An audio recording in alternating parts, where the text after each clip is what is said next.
A very pleasant good morning, good afternoon, good evening. This is your hour, and I'm Rita Gadi.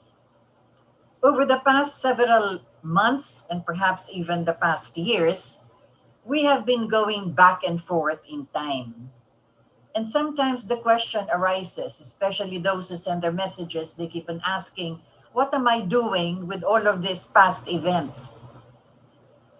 I go back perhaps 55 years ago.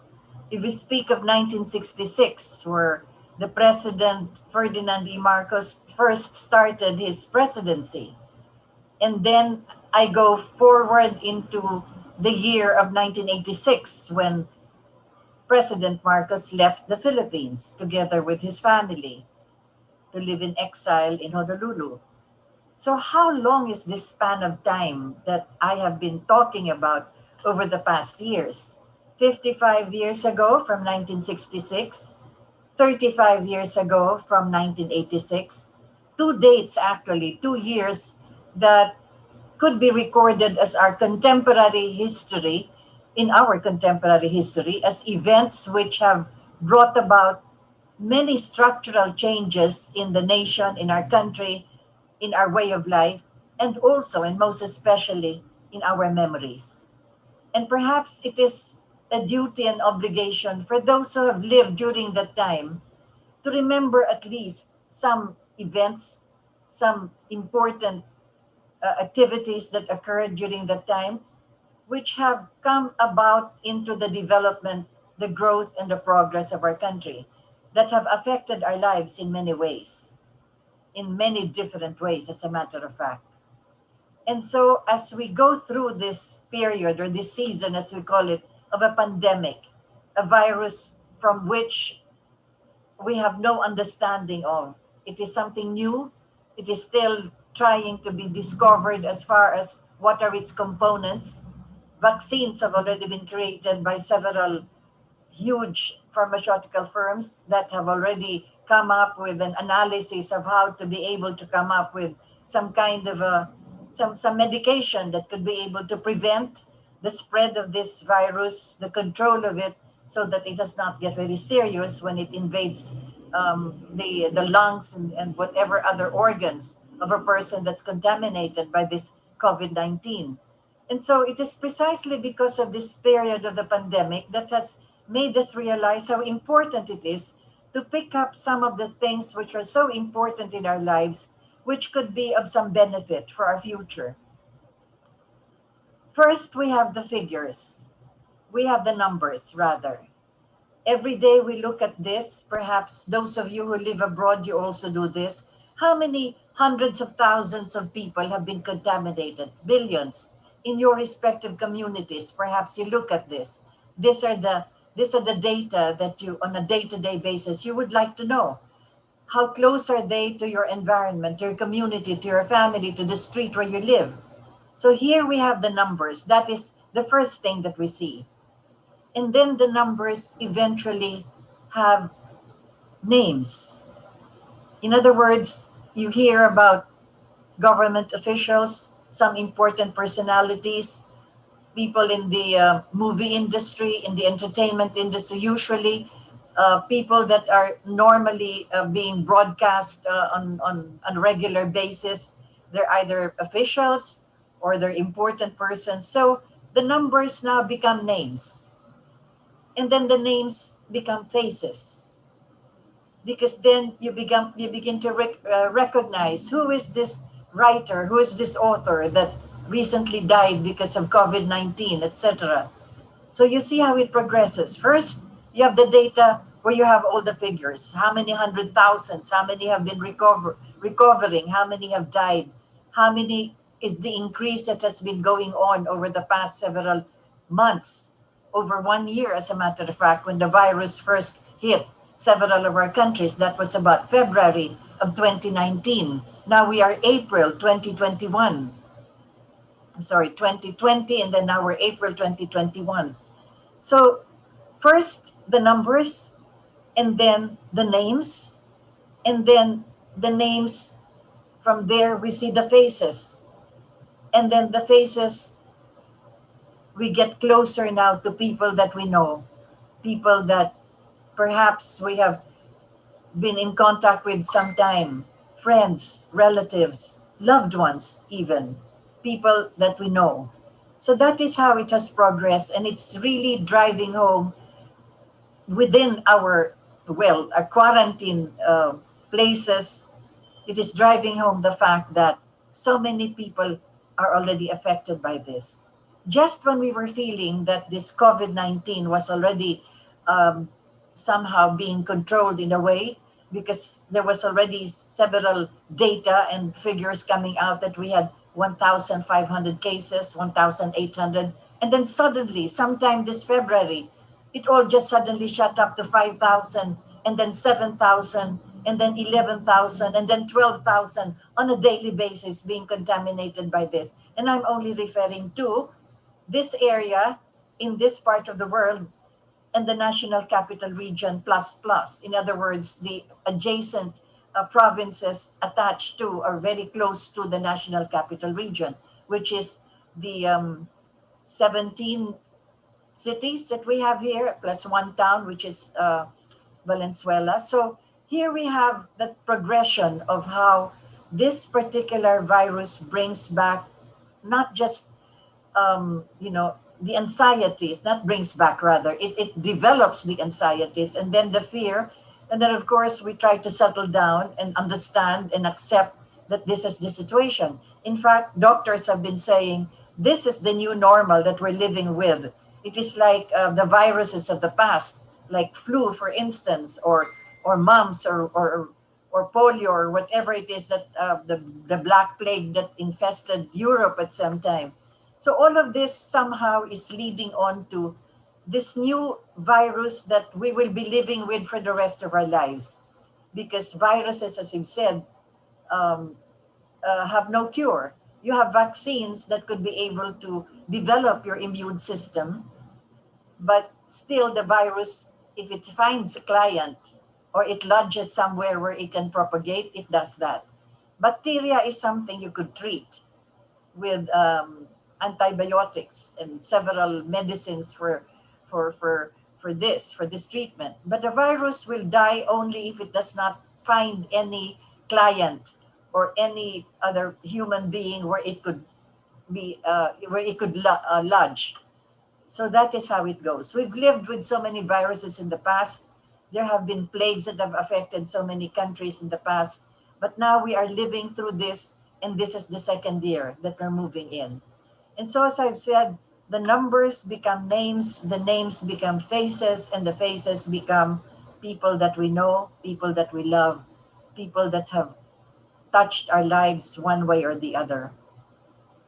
And so, there are many names that I've listed down, going back, as I've said, to what I have experienced as far as people are concerned, going back in time to 55 years ago.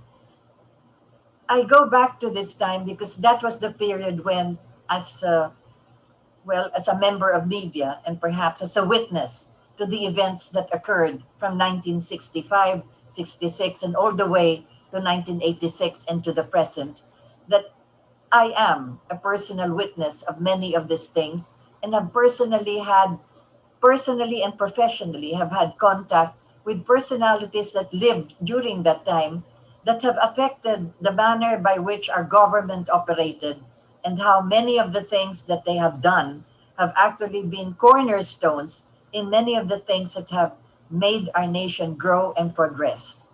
So I go back in time because that is where I have some credibility to myself as having known these people, having met with them, having experienced how they have been able to contribute to both our government, to our private lives, and of course, to the nation as a whole.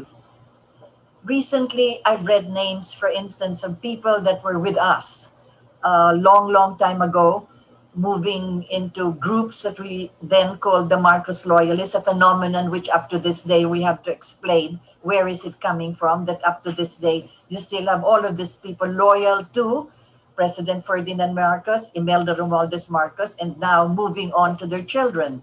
But this is not just recording or talking about these people. It is mentioning their names, and perhaps those of you who have lived during the time and perhaps now in the present, there will be some snippet of memory as far as their names are concerned. And then you would realize how these people, in one way or the other, contributed to the growth of our nation from the time, as I've said, that I've met these people and from the time of the administration of President Ferdinand Marcos. So I go back even the year before he was elected into the presidency.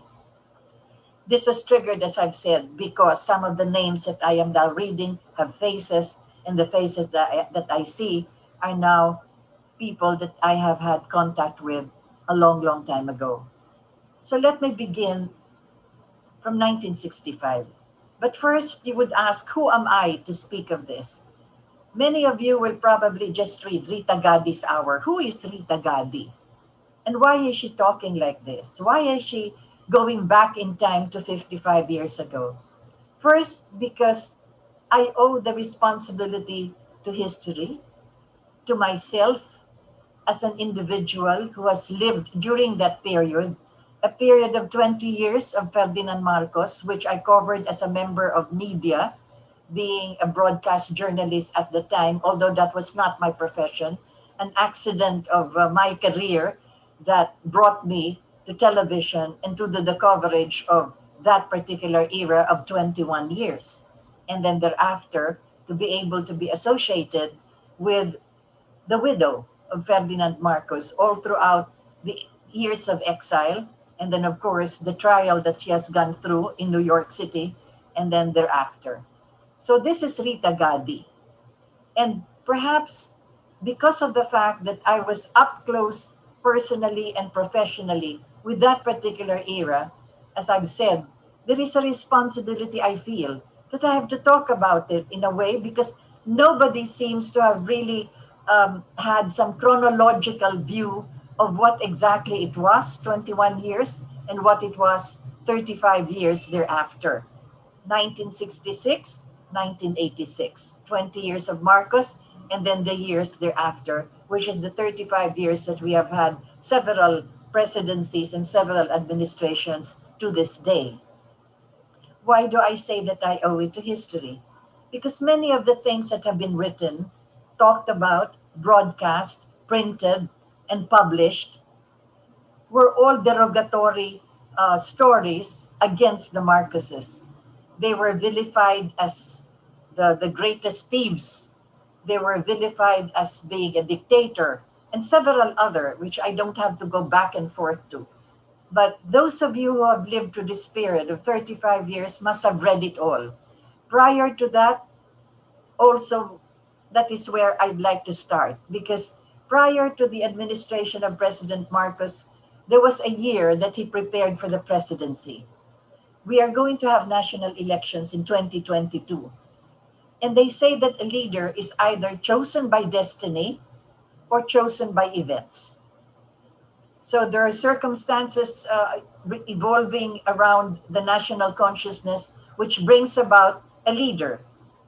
And that leader eventually gets elected to be president. Or by destiny, by somebody perhaps who was prepared for that office in the same manner that I would be talking about this as President Marcos did. As early as his first stint as a politician, he entered Congress in his district in Ilocos Norte, ran for 3 terms. After 3 terms as a congressperson, as a congressman, he then ran for the Senate. And then in the Senate, he was elected the Senate president. And then thereafter, after 2 years as Senate president, he decided to run for the presidency. But all of this was already programmed in his mind. When he entered politics, he already had that in mind. The highest position of the land, he will work for this.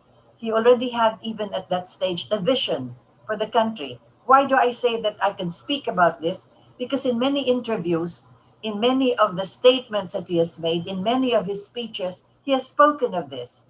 Always that phrase that he uses, this nation can be great again. One time when I had the chance to interview him, I asked, Why do you say this nation can be great again? When was it great? Why again? And so he said, I have to speak of greatness because that is the dream of any leader, to make every individual Filipino a great Filipino. And we were once upon a time great because he goes back not just during the Philippine Revolution when we now speak of heroes. We just had the Araw of Kagitingan just about a week ago.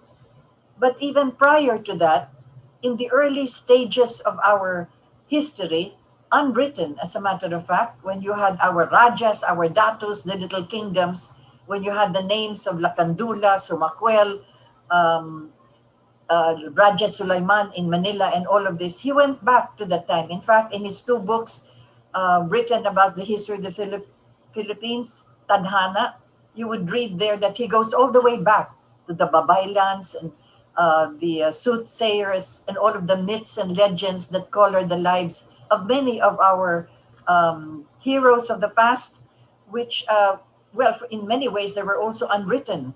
But now we already have historians going back and trying to find out the details regarding the lives of these people. Like, for instance, in Mindanao, we had several of these datus and rajas that actually ruled over the island of Mindanao, and very little is written about them. You had, for instance, all of these heroes, which are just part of legends, but they actually lived.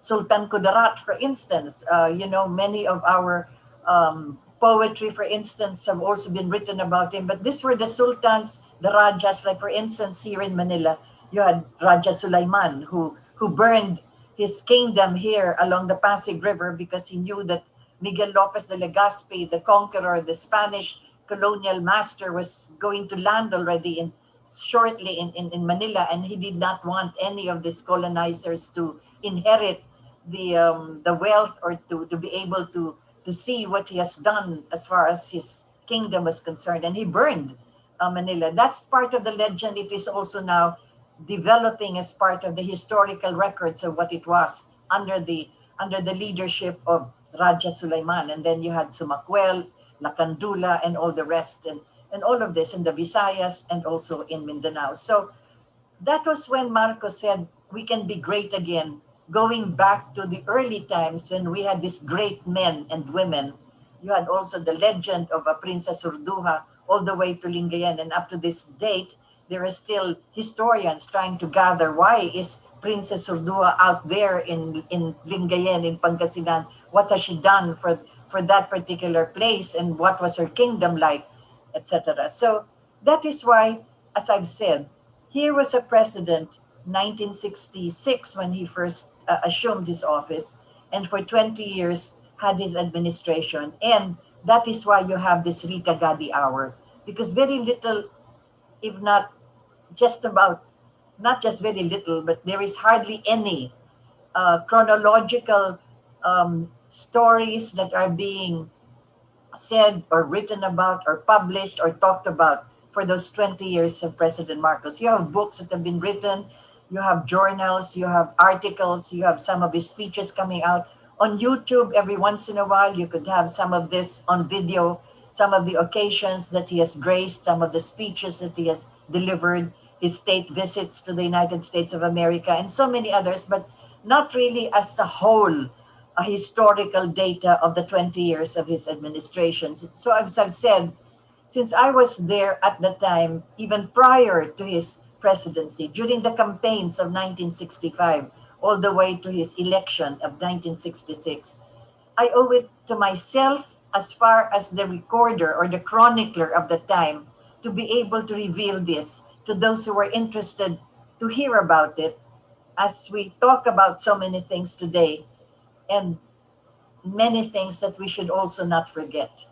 And so, for as long as I can be able to have my diary in front of me, as I've said, I've kept a diary even from the time I was 3 years old, and more so when I was covering the office of the president, then it is from there. The sources of my memory come from there, from the writings and many of the other documents that I've collected of that time, which ought to be revealed, ought to, precisely because there is no one that talks about them or reveals this at this particular time. I go back to my introduction to this hour. First, we have the numbers, and then the numbers have names, and then the names have faces, and then the faces begin to be many of the people that we know and many of the people that we have had contact with. But other than this pandemic and other than this, what do you call this, infection that is spreading now with another variant or several variants, I go back in time to several names that I've written down, not connected with COVID 19, but connected to that period of the 20 years and even the year prior to those 20 years. Men and women who have contributed their talents, their expertise, and they have been part of the growth and the beginnings, the origins of the Marcos administration. 1 year before he assumed office as President of the Republic of the Philippines, Ferdinand Marcos decided to have several writers, historians, artists get together so that they could help him with a vision to make this nation great again. And one of those that he actually tasked to do this, to gather whoever it is that would be qualified to write about him, to write about his vision, to write about the people at that particular period of our history. He tasked Blas F. Ople. He was a journalist. He wrote for the Manila Times, the Philippines Herald, and that was how he began as a writer, both in Filipino and in English. And so he was one of those that President Marcos requested to gather writers and artists and anybody who would be interested to record the period of his presidency or to help out with the creation, with the support for his vision to make this nation great again. And so I wrote down some names. I'm sure that I would have missed any number of these outstanding men and women. But for as far as my memory goes, because I still have to look over my diaries, which are all there in the garage actually. So there was Blas Ople, and there was Joe Aspiras, who was the first Secretary of Information, as a matter of fact, of President Marcos. So there was Blas Ople, there was Johnny Gatbuton, Huati Gatbuton, who recently just passed away. Gat In Siong was eventually the deputy secretary, deputy minister of Blas Ople in the Department of Labor. Eventually, they got into the administration of President Marcos, but many of them were just the original group. So this was 1965, and they were called the Medis group. Why Medis? Because there was in Intramuros a building. I should do my research on this. It was called the Medis building, and that was where they had their office, an informal office, so to speak, if you could call it an office, because that was where they were still interacting with each other, although they knew each other, but exactly how to focus on the vision that President Marcos had when he was already planning to run for the presidency. So you had Blas Ople, you had Jos Piras, you had Juan T. Gatbuton, Johnny Gatbuton, we called him Johnny Gat at the time.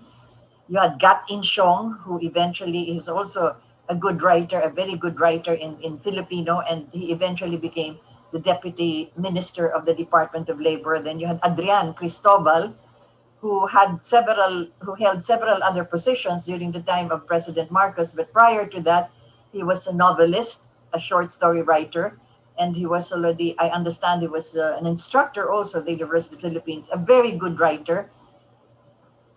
And he also had a column, an essays published in the broadsheets. Then you had Adrian Cristobal Cruz, another writer and also a poet. Ruben Cuyugan, who eventually became the chairman and president of the Philippine Center for Advanced Studies at the University of the Philippines. It was a college, it was an institution created by President Marcos, where he had several departments that were handling specific postgraduate, masteral, and the doctoral studies. You had Dr. Josefa Saniel for Asian studies. She was an expert on Japan, but she eventually became the dean of the Department on Asian Studies. That was Dr. Josefa Saniel. Those who have lived as old as I am, have lived during the time, would know her. Outstanding lady. Then you had Jose Almonte, was also the dean of the department or the College of Strategic Studies. It was during his incumbency as the dean of the Department of Strategic Studies in the Philippine Center for Advanced Studies, where the studies for revolutions and counter-revolutions were part of the work and the assignments and the lectures that he delivered. Contemporary revolutions and counter-revolutions, which became the data and the source materials that President Marcos utilized for the proclamation eventually of martial law. So you could see that there really was an academic and a scholastic foundation when he declared martial law, which was in 1971, after 72, rather. Okay, you had Adrian Cristobal, you had Cristobal Cruz, and then you had Ruben Cuyugan, as I said, who was the president and CEO of the Philippine Center for Advanced Studies. The chairman eventually was Adrian Cristobal himself. You had Yen Macabenta. Right now, he's still a columnist, and you read his columns, but at the time, he was also part of the Medis group of writers. Then you had Maura Malang, a painter. He was also part of the group that could do the illustrations and could advise the layout, etc., of the materials that were needed. Precisely as I've said, all focused on the objective of what the vision of President Marcos was at the time. And he was just not yet president, he was just Senate president running for the presidency. Then you had Ruben Canoy, another writer and now, of course, a broadcaster, RMN, of course, and from Mindanao, from Cagayan de Oro. He's still there. You could interview him and ask him the great contribution he had. He eventually became deputy minister also of the Public Information Office. And then you had Mang Abe Cruz, who was also one of the great writers and essayists and historians at the time, and his son, Larry Cruz, Lorenzo Cruz. You would know him perhaps better as a restaurateur, but before he became that, he was also a deputy secretary for the Public Information Office under Kit Tatad, Francisco Tatad, who also became one of the group in that Medis group of writers, eventually became Secretary of Information under President Marcos, one of the youngest even. He's still alive. You could also interview him and ask him questions about the time, the year before the presidency of Ferdinand Marcos. And you had, yes, I already mentioned Larry Cruz, Lorenzo Cruz, Carmen Guerrero Nakpil, Tita Chita, as we would call her, one of the outstanding women essayists. She said, I think now they are thinking of recommending her for nominating rather for a National Artist Award. She has several books published. She's an essayist. She has several novels, I understand. And she was one of those outstanding women writers at the time. Together with her, you also had Kirima Pulutan, but she was not quite part of that group yet in Medis. She came much later, already during the incumbency of President Marcos. But then you had Tita Chita, that's Carmen Guerrero Nakpil. In fact, it was through her that I entered media. That's another story altogether. But she was the one who got me from the University of the Philippines, from PICAS, as a matter of fact, where I was studying for my doctorate, for my masteral degree in Islamic Studies under Dean Cesar Mahul. But then she decided to get me from there and work with Mrs. Marcos for there was one international conference on the survival of humankind, and she was the one who asked me to edit the scientific papers of all of those scientists that were attending. I think there were 65 of them attending the international conference here. The first dry run, as a matter of, you could call it a dry run, of an international conference at the Philippine International Convention Center, which was newly built in preparation for the IMF, the International Monetary Fund, and World Bank conferences then. So that was Chitang Nakpil. We call her fondly as Tita Chitang. Also, she just also but a year or two ago passed on. And then you had the press secretary of Mrs. Marcos, although she was not part of the Medis group, but I have to mention her. She was the press officer of Mrs. Marcos, another outstanding journalist with her heritage and her siblings also as one of the outstanding journalists of our time, Ileana Maramag. We call her Tita Boots, actually. And then you had Renato Constantino, who also assisted not only in the research but in historical writings of the president's book entitled Tadhana, which is a more detailed accounting, as I've said, not just of the history as we know it, but all the way back to the Rajas, the Sultans, and all of this. And then you had, um, who else was here? You had, of course, I already mentioned Dr. Josefa Saniel, and then of course the anthropologists. Many of them were my professors also at Picasso. You called Yabes, Mariano Zamora, and then of course, well, I mentioned already Jose Almonte, who was the dean of the College of the dean of the Department of Strategic Studies. Then you had Dean Cesar Mahul, and then Alunan Glang, a writer also from Mindanao, and also writing about history of the tribes that we have there, the Maranao, the Maguindanao, the Tausug, Yakals, and all of those other tribes. And then, of course, Mary Raftagli and all the other women of the National Media Production Center early on, who were already part of the group of Blas Ocle and Johnny Gatmonton and who else was there? Yes, all of them who were writing already, preparing already all the materials needed, focusing on, as I've said, the vision of President Marcos. So, what am I trying to say? That 1 year before he entered into the presidential race, or 1 year before he even filed his certificate of candidacy, he already requested Blas Ople to organize this group of writers, painters, artists, and all of them, all of those that could be contributory to the kind of vision that he would have wanted, that not would have wanted, but wanted for the Filipino people. That was the vision of how to make this nation great again. Has anybody written about this or talked about it? But I have to mention this, as I've said, because some names that I have been reading recently have faces, and some of these faces were some of these friends and people that I have had contact with during the time in 1965, so early on, all the way until 1986 and thereafter. One of them just recently passed on, Totoy Talastas, for instance, who's also quite knowledgeable in Philippine history.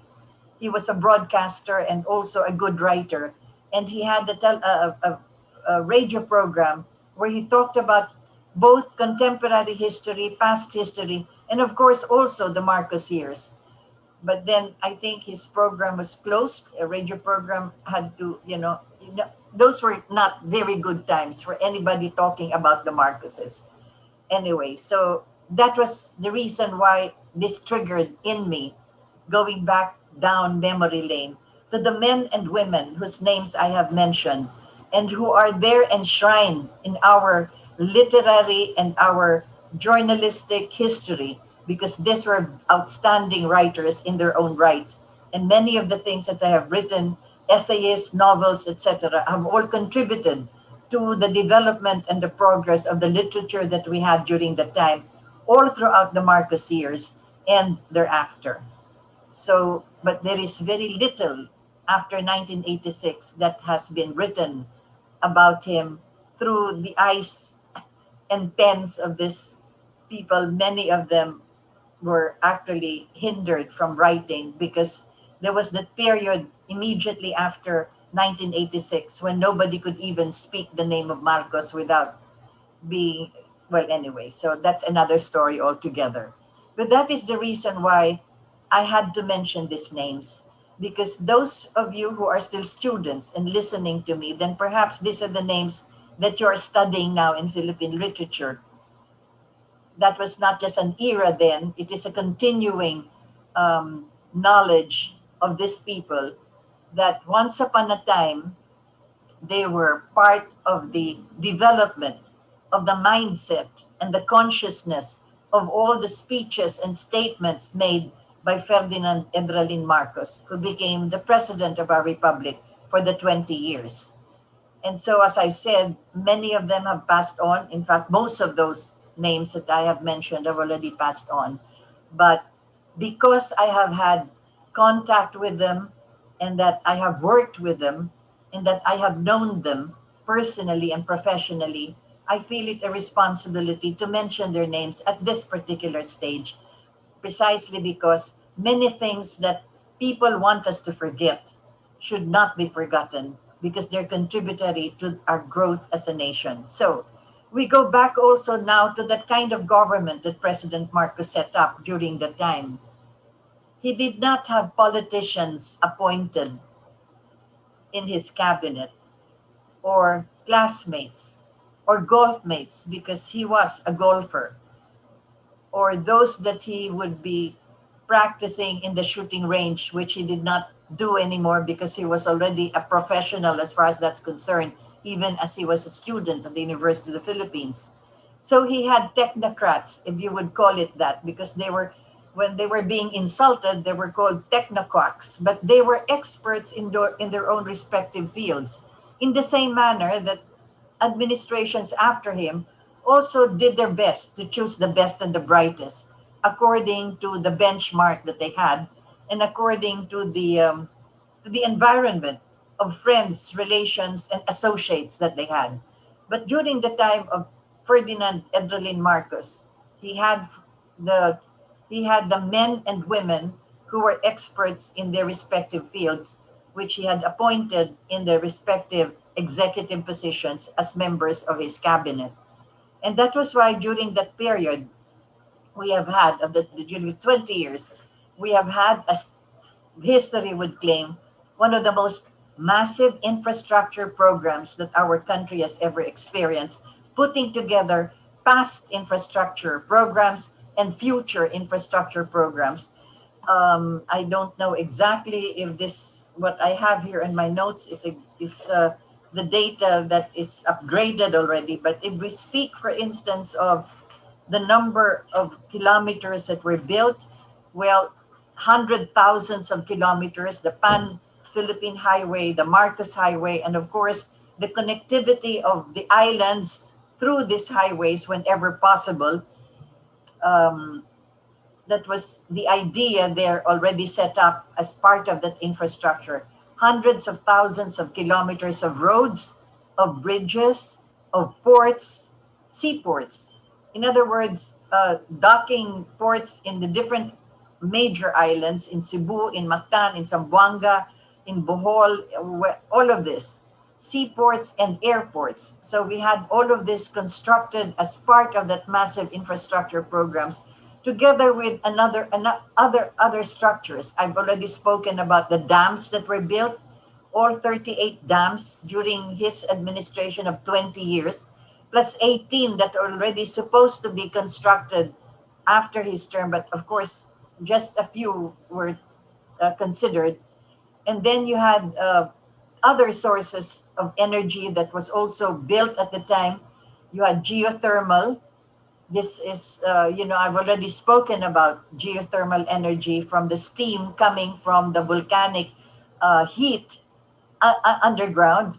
And we actually, at the time already, we were recorded already as second to the United States of America as far as geothermal energy is concerned. It was President Nixon who took note of this, as a matter of fact, in one of the visits that Madame Imelda Romualdez Marcos had in the United States of America, and President Nixon showed her some of the geothermal plants in America, and that was when I personally heard him say that the Philippines was second only to America as far as geothermal energy is concerned. And sadly, that was handled by the government at the time, which was already part of the grid extensions to be able to supply our power for several of those regions.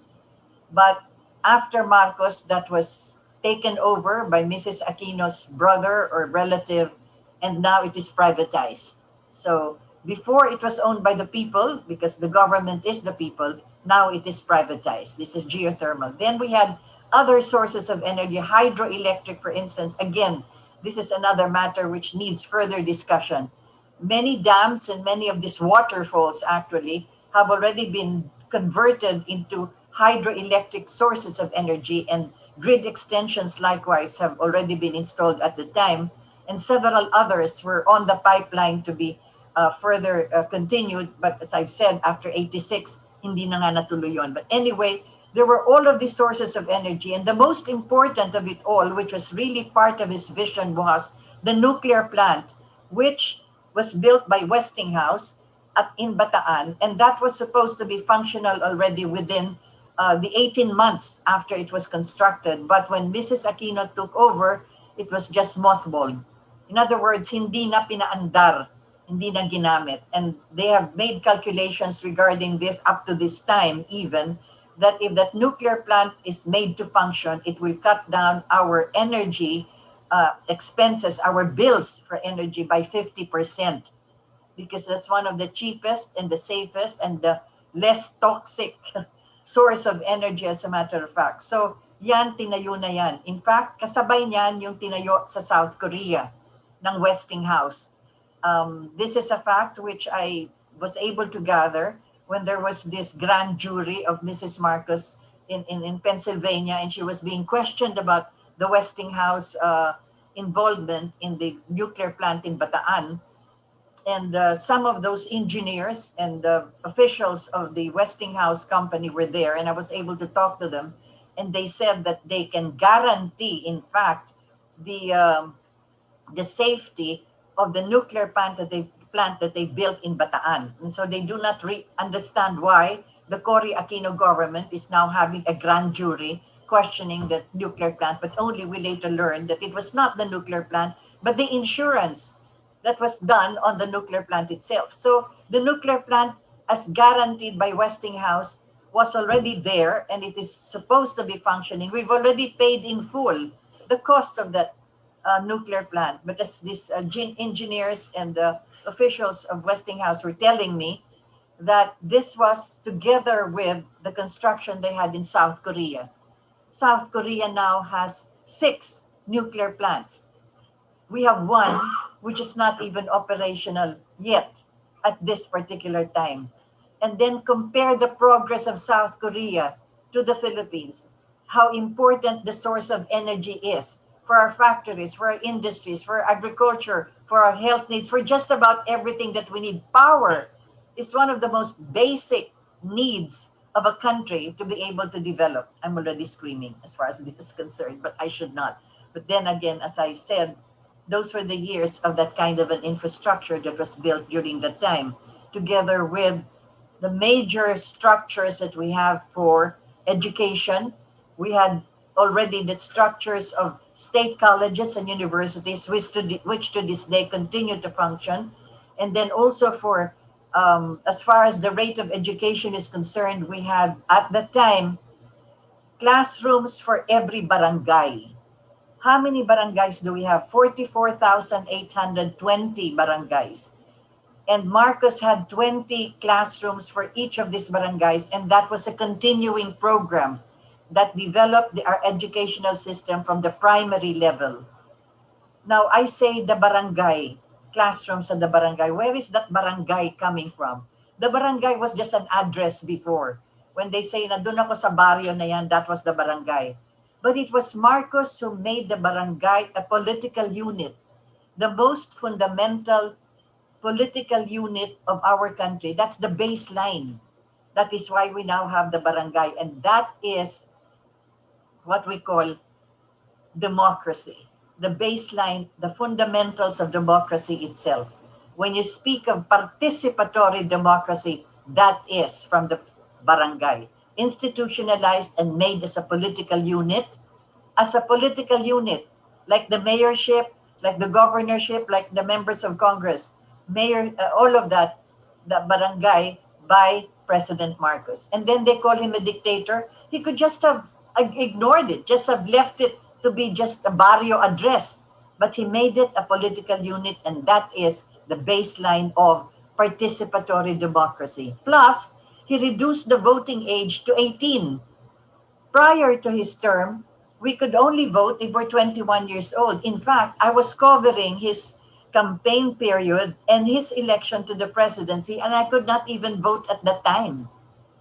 But after several years of his administration, he had a decree reducing the voting age to 18 and reducing further to the age of 15 in case there is the need for a referendum or a plebiscite or a citizens' assembly, believing that at 15, an individual could already decide as far as national issues are concerned. So this is for the referenda, for the referendums, and for the plebiscites. But as far as the act of suffrage is concerned, it was Marcos who reduced voting to those at 18 years old, from 21 to 18. What is that? That again is participatory democracy. So anyway, as far as health was concerned, other than all the health centers that were already built during that time in the 20 years, then we had secondary and tertiary hospitals likewise. That is what I have always been asking. Bakit ba natigil na doon noong 1986 at wala nang nagpagpatuloy ng mga tertiary hospitals? So what do we have here? We have in the National Capital Region, the lung center for all kinds of lung diseases. You have the kidney center for all kinds of kidney diseases. And then you had the heart center for the Philippines and for Asia for all kinds of ailments as far as the heart is concerned. Other than that, wala nang natayo ulit anywhere in any of the regions when we only had at the time 15 regions. So with the budget after, with the budget after Marcos, why is it that they were not able to continue setting up regional tertiary hospitals so people do not have to go all the way to Manila for any of the advanced stages of their illnesses, for the lung center, the kidney center, and the heart center? Up to this day, 35 years after Ferdinand Marcos, not one tertiary hospital has been built in any of these regions. But in fairness to the Department of Health, there have been secondary hospitals that have already had all the facilities because of all of the modern state-of-the-art equipment that have been developed and that we bought also to be able to have this in hospitals, installed in hospitals, to take care likewise for the more advanced stages. But still, we need more tertiary hospitals. And then you had 7 other buildings constructed during his time by Mrs. Marcos, the Philippine General Hospital, for which she had the conviction even. Again, let's go back to that conviction, because a lot of people just saying she was convicted for graft and corruption, but they did not say what happened after that conviction. Well, she was convicted for graft, not corruption, for graft, because she was chairman of the Metropolitan Manila Development Authority at the time, Metro Manila Commission, as it was called. She was also chairman of the Philippine General Hospital Foundation.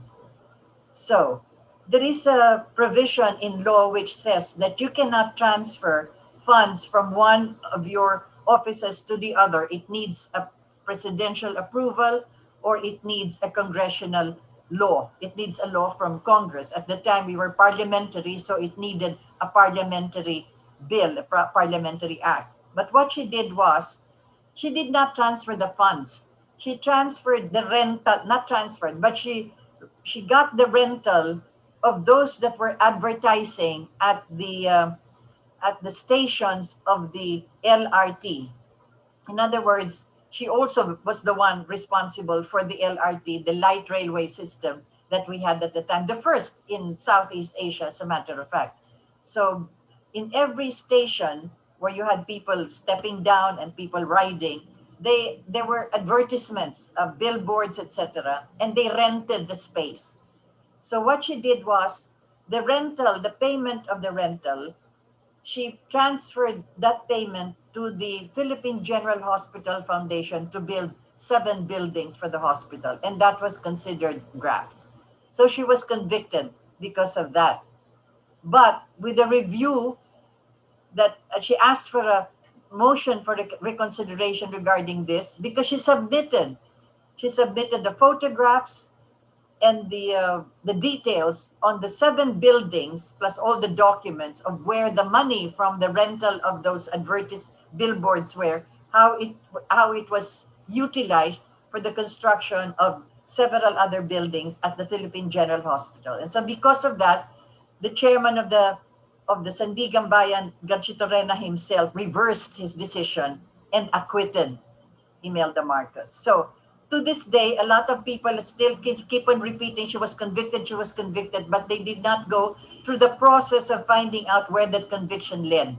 The decision of that conviction was reversed, and she was acquitted because the documents, the evidences rather, proved that the money from those billboards and advertisements at the LRT stations were part of the not part, but they were part of the funds for the construction of the 7 buildings at the PGH compound. So that was our health system that we had at the time. And then agriculture, I must have repeated it 1,000 times already. Every time we have this hour, we were exporting rice, corn, um, what is this, coconut, sugar at the time. But what was important was we already had 1 billion hectares of irrigated land that was part of the infrastructure, and that increased our agricultural productivity. And then, of course, rice, which is our staple food, we reached that stage by the time it got to be 1975, 76, 77, we were already exporting rice. Prior to that, prior to the administration of President Marcos, if those of you listening to me were alive at the time, people were lining up for rice. There was very little rice or hardly any rice available. And there were long queues, long lines to buy rice. That was during the Macapagal administration. And when Marcos took over, that was the first thing that he instituted, which was production, food production, and rice especially, until such time as the Philippines was able to export. There was the miracle rice that was developed in the IRI, the International Rice Research Institute in Los Baños, which was utilized by other Asian countries likewise. But we utilized it here during the time of Secretary Bong Tanco, Arturo Tanco at the time, who was Secretary Minister of Agriculture, and utilized that miracle rice so that they could actually do the harvesting uh, in faster than usual. So I think it took only about 3 months or so. So they could harvest 3 times a year or even more with that miracle rice. So that was how it was during the time. Agriculture, health, education, and of course, as I've said, connected with our program, with the Katipunan and Demokratikong Pilipino. The public services were controlled and managed and held by the government. So energy was administered by the government, and that is why we had the PNOC, which was part of the system that would absorb the increase in the cost of oil that we were importing from the Arab countries. And so you had the Department of Energy, the PNOC, and several other institutions which would cushion the fluctuation in the increase of oil, of petrol, which was dictated upon by the OPEC countries, over which we have no control. But then after Marcos, it was taken over by the private sector, and now it is also part of the ownership by the public sector. Energy is so important. And that, as we've said, Meralco was a foundation at the time. It was also managed and supervised by the government.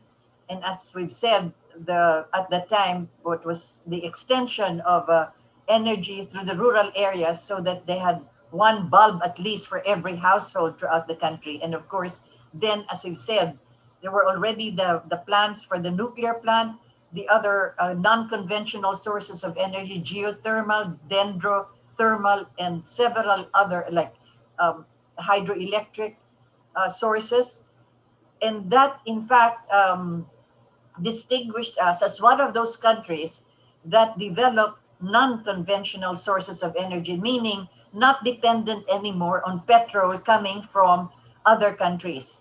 And that is why the Philippines participated in that big international conference in Kenya, in Nairobi, for the non-conventional sources of energy.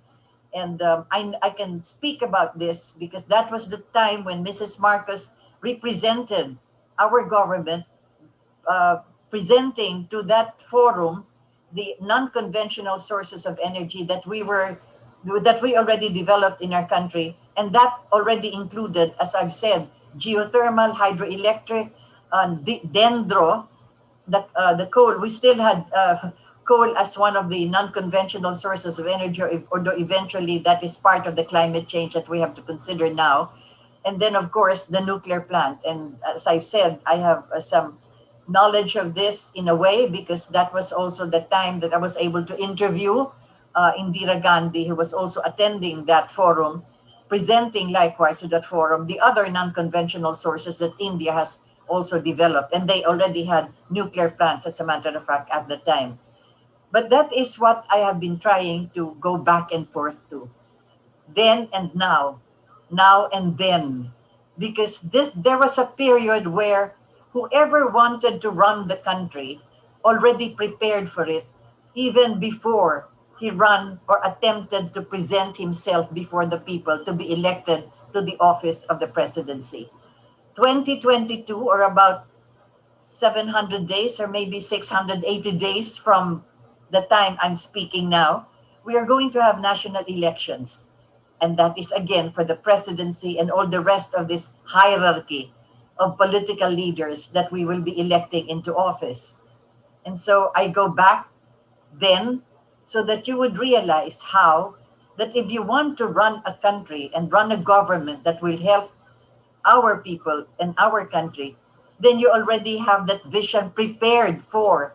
And on the first day, you already know exactly where you are going to bring our country to. And that's exactly why I had to mention all of these names and all of these people who were contributory with their expertise to the first few years of the beginning of the presidency of Ferdinand Edralin Marcos. Now, we have, for instance, these public services that we speak of. And my colleagues and patriots in the Katipunan and Demokratikong Pilipino are speaking about this on a daily, hourly basis, as a matter of fact. Power, the source of our energy, public utilities such as water. And then, of course, what is important likewise is our transport system, telecommunications, and several other public services which ought to be managed, administered, and owned by the people, by the government. But what has happened? 35 years ago, after the term of Ferdinand Marcos, as I've said, during his time, there was not a single friend of his or relative of his, or as they would say, crony of his, that was handling any of these public services. None, not one, handled any of these public services. After 1986, after February 1986, then you had now this group, several of them, which we now call the oligarchy. And what is this oligarchy? This oligarchy, these are the powers, economic powers, that are exercised by a privileged few. Economic powers that are exercised by a privileged few. And what is alarming about this is that they have control of the economic concentration of everything in this country, resulting in what we call the oligarchy.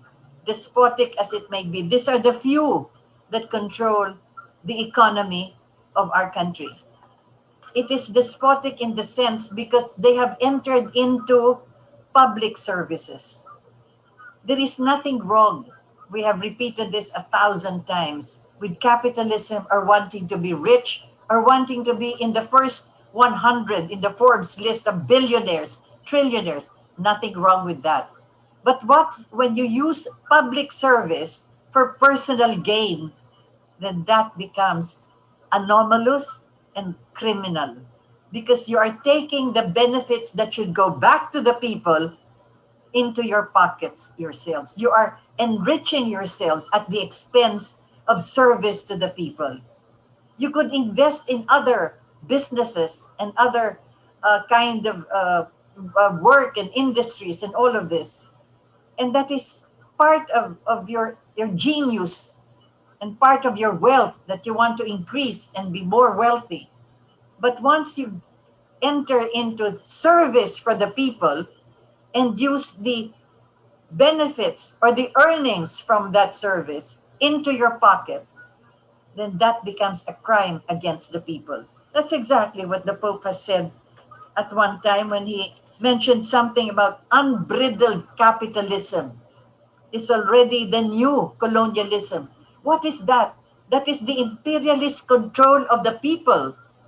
Unbridled capitalism. Unbridled, it says, wala nang katapusan, wala nang hangganan. And I've already also quoted former Chief Justice Renato Puna regarding this. When you have just 4 or 5 families owning all of these banking financial systems, which actually are trillions and trillions of pesos already, and that gets into not just the economic system, but also disrupts, infects, and destroys our political system. Any candidate that would want to make it into the national arena, either as congressman or congressperson or senator, where do they go? They ask for assistance, financial assistance, donations, etc. From whom?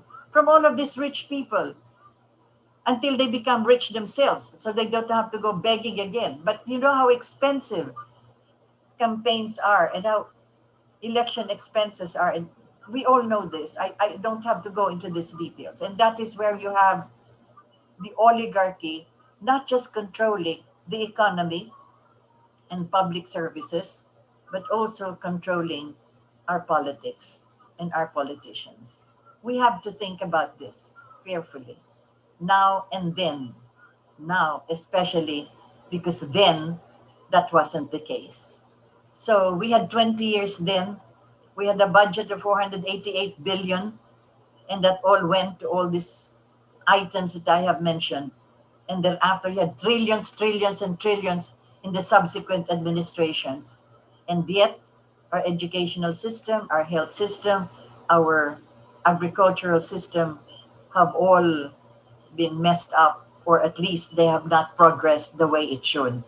Let us go back to the National Economic Development Authority created during the time of Marcos, which already did a profile of our country down to the last detail as to the number of trees in every forest, the kind of soil that we have, the type of soil that will grow, the kind of waterfalls, the kind of volcanic eruptions that there are, and other resources throughout the country that could be able to utilize by the human resources for the benefit of the people. We already have it there, charted, perhaps upgraded time and time again by the NEDA, but has it been utilized? Has it been done in such a way that we can be able to zero in already on exactly what kind of natural resources we need and the human resources that should go and complement this so that we can progress as a nation together without the divisiveness of politics coming in and the divisiveness created by the oligarchs because of this despotic control of money, more money, and even greater money, which do not go back as benefits to the people. Oh my goodness.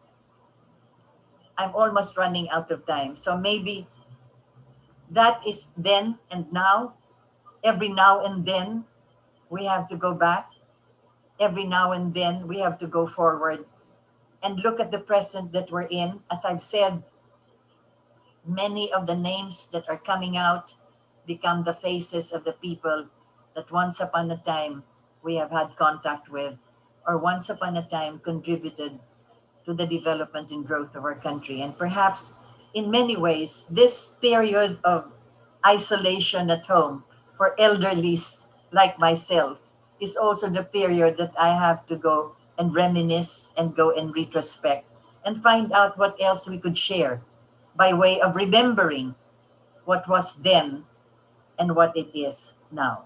So my chat box is open. I just have to read um, as many as I could. From Ilocos Sur, wait, let me begin from the beginning. Oh dear. Shintaro Bella, yes, this is Shintaro Bella Brisena Dumawa. Again, glorious golden years of the Marcos years. Good PM from Wilfredo Apeñano. And then we have CJ Lahora watching from Cainta Rizal. Shout out po yung mama ko nasa Makati. Binabantayan po yung lola ko. Yes, we mentioned this already, CJ, last time. Nagbabantay. Kilala po si RJ Havillana. Yes. Mart Santos, yes. I enjoy what you're posting, Mart. I'll still call you Pogi because that's exactly what you are, really. And then we have Unite Elmer, good PM po. Grace, I can hardly read this. Hi ma'am, good PM. Allen, magandang hapon po. Aleng, in French, Allen Siloned. Pagpalain po kayo. Maraming salamat. Rosalinda Cabanilla. Hi Ma'am Rita, magandang hapon po from Ilocos Sur. Yes, thank you very much for watching and listening. Bayani Abarientos, great job, Ma'am Rita. At last, there is another side of Marcos regime, not just the dilemma. This is not the other side. This is the only side of the Marcos regime. Whatever color there is after him are just colors, my dear. Violeta Villamor, God bless you, Miss Rita Gadi, watching from Singapore. Yes. Justin Enriquez, well said, Ma'am Rita, for all great deeds of our President Marcos and First Lady Imelda Romualdez Marcos. Ernie Ocampo, good afternoon. Mabuhay po kayo at ang inyong programa at Pilipinas. So many others. But I have to wrap up. It's 6:07, as a matter of fact, 7 minutes already extended. Thank you very much for this hour. This is Rita Gadi, and this is your hour.